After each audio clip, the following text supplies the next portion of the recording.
Hey y'all, and welcome to the Big Bear Homestead. Today we're going to talk to you guys about potatoes and about how to plant them and how we go about it and some of the different ways. Down here it's March 15th, and beware of the Ides of March in Georgia, and so it's planting time. Planting for potatoes and starting to get your spring garden and stuff like that. We're pretty much done with our last chance of frost down here. We might get close a couple of nights, but we're pretty much safe right now. But we plant two different types of potatoes. We've already got our red potatoes in. We got them in last week, and today we're going to plant our white potatoes. Now, what we do here is, if you can zoom in here, these are potato eyes. Okay. And what we do is we go to the feed and seed and we buy seed potatoes, and we get a 5 or 7 pound bag, and we cut our potatoes in half, okay?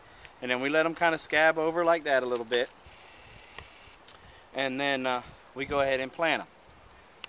Now, how we do it, you'll probably hear about 80 million different ways on how you can plant a potato. Some people just throw them like this, throw them down on top of some straw, or throw them down on the dirt, throw straw on top of them. Some of them throw them on top of some rabbit poop and all different kinds of things. There's really no wrong way to plant a potato. You can plant the whole potato. You got a big area to plant potatoes, but you don't have a lot of money to go get a lot of seed potatoes, then you can just go buy one little 5 pound bag, and you can cut out each individual eye and plant the eye, and that'll give you a bunch of potatoes also. But what we do is we come down here and we've got our Back to Eden garden, potato garden, hooked up, and we got our mulch down, and we've got a layer of compost. Now, this bed has been idle for almost a year. We did this, we didn't plant potatoes in here last year. We let it rest. We threw our pig muck on top, and then we threw a layer of our wood chips on top. So now we're going to plant it this year. And all we do is we take our potato, we put this half down, put it down in the dirt like such, dig it down a little bit, and then we just cover it up. Cover the mulch back on top, reach in the bag, we get another one. We go about anywhere from 6 inches to a foot apart, move the dirt, plant the potato, and go on the way. And cover the mulch back up. Now, if you don't have a lot of room, let's say that you don't have a big farm, you don't have a lot of acreage. Let's say you live in a neighborhood and you got a little 1/4 acre plot, but yet you want to grow your own potatoes. You're tired of all of the GMOs and all that stuff, because you were like us, you took the red pill, and you're starting to learn the truth. Go to the dump, get an old tire, go buy you some compost, or if you're already making compost, take your compost, cover in the bottom part of the tire. Take one potato, plant it in the tire, cover it up, and then what'll happen is the roots of the potato will send shoots out, and it'll go to the inside of the tire. And then when it's time to harvest, you just kick the tire, pull the tire up, and all your potatoes will be on the inside rim of the tire. And you're thinking, well, great, you know, that's great, but how many potatoes can one plant produce? Okay, here's a trick. Now, you can do this with tires, or you can build yourself a little 1 square foot box and do the same thing. Now, this is what you do.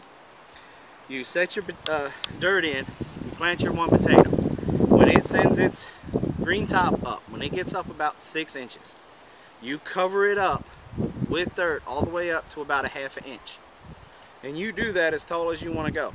And then when it's time to harvest potatoes, you can knock that whole tire thing over, and it'll all be filled with tires. Because potatoes, peanuts, as long as that green shoot keeps shooting up, you cover it back up, it'll send out more roots, and which will in turn give you your fruit.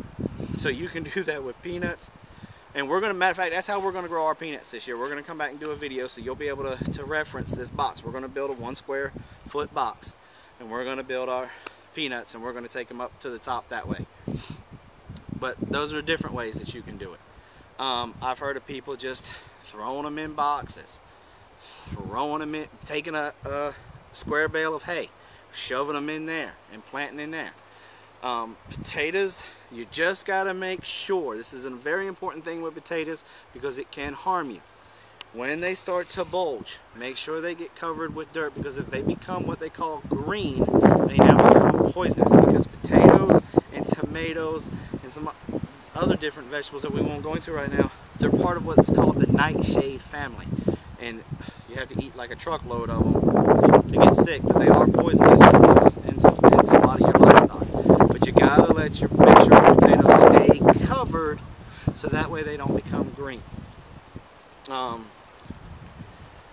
That's about it when it comes to potatoes. Potatoes are relatively simple. You'll know when it's time to harvest is when your green shoots start to die. It's, memory serves me correctly, I think it's about 180 days. I'm not sure. Check me on that. Google it. Check me on it. Every year I got to check myself on it. Important thing is mulch.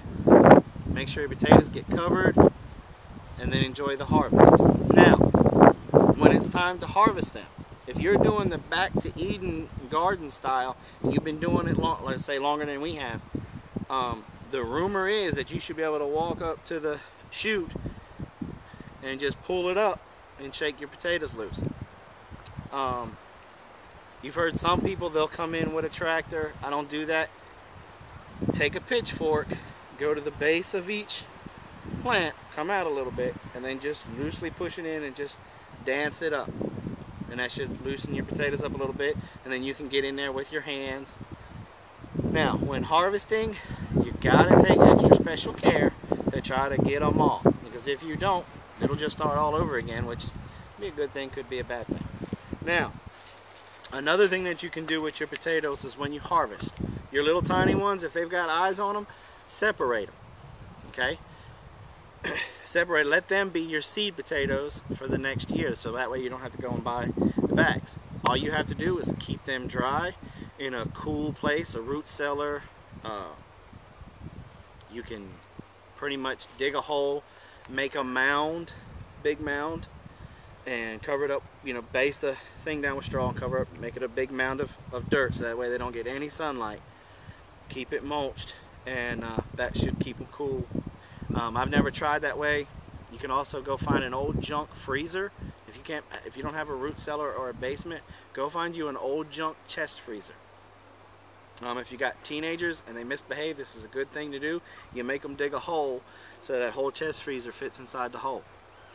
Then that becomes your root cellar, and you can store everything, all your root vegetables and stuff in there, so that way it don't overwinter. Just make sure you cover it up. Try to dig the hole around some of your trees so that way it gets good shade during the summertime. And that's about it. So I hope you enjoyed this video on planting your potatoes. I hope it helped. Continue to check us out on the web at www.bigbearhomestead.com. Like us on Facebook. You're obviously already on YouTube if you're seeing the channel, so go ahead and subscribe to us. It's springtime, so we're going to be shooting out a lot of videos here real soon. And we appreciate y'all stopping by, and have a nice day.